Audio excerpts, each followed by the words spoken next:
Good morning. Welcome back to Kid City. This week we are still continuing in the book of Acts, going along with the sermon series, so that if you watch the sermon series, you can have this as a little bit of a summary. And if you don't watch the sermon, you can still get a little tiny snippet of application. This week we are looking at Acts 5, verses 12 to 16, if you want to turn there in your Bibles and get ready. And so this is a kind of a continuation from our story last week as well. And throughout this book of Acts and throughout the fall, we have been looking at how the early church started. And last week, we saw that they were all living together and being generous with their money and their time and their resources and everything like that. And everything was great. Except it wasn't, because we learned about how Ananias and Sapphira lied to Peter and lied to the Holy Spirit, and they were punished. And so even though we probably wouldn't consider that a miracle in the terms that we normally use, it's still something miraculous that couldn't have happened without the power of the Holy Spirit. And so this week we're going to continue to look at a few more miraculous things that have happened in the life of the early church. So now we're going to read our passage, which again is Acts 5, verses 12 to 16. And it says, "Now many signs and wonders were regularly done among the people by the hands of the apostles, and they were all together in Solomon's portico. None of the rest dared join them, but the people held them in high esteem. And more than ever believers were added to the Lord, multitudes of men and women, so that they even carried out the sick into the streets and laid them on cots and mats, that as Peter came by, at least his shadow might fall on some of them.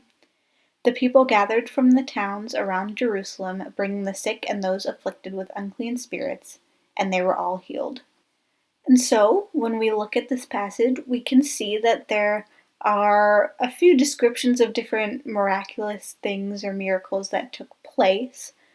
One of the which is people being healed from being sick and from those who were cleansed of demons.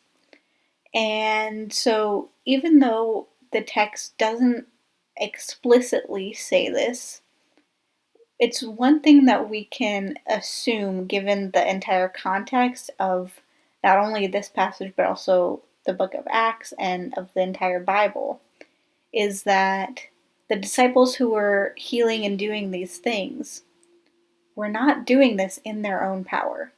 So just like last week, we looked at how Ananias and Sapphira lied to Peter, and he told them that they were lying to God.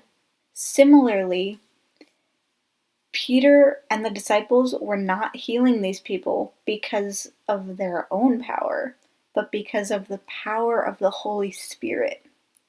So this week, we'll learn another thing about the Holy Spirit. Shocker, I know, right? That hasn't been a theme throughout the book of Acts. So let's go over a few of the ones that we've learned so far in the last few weeks. So we learn that the Holy Spirit convicts us of sin, and even though we didn't really talk about that last week, that's one of the things that the Holy Spirit does. And the Holy Spirit works in our prayers, like we looked at a few weeks ago.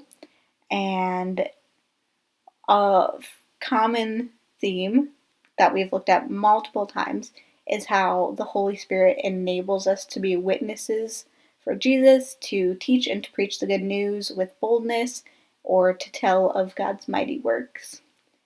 And we also learned how it changes hearts. The Holy Spirit, when the Holy Spirit comes into a place, it changes things. And so this week, we learn another thing about the Holy Spirit, which we can see through Peter's and the disciples' healing of the crowds, and that is the Holy Spirit gives us power to do miraculous things. And that's it for this week. make sure to look at the discussion questions in the link down below, and I will see you guys again next week.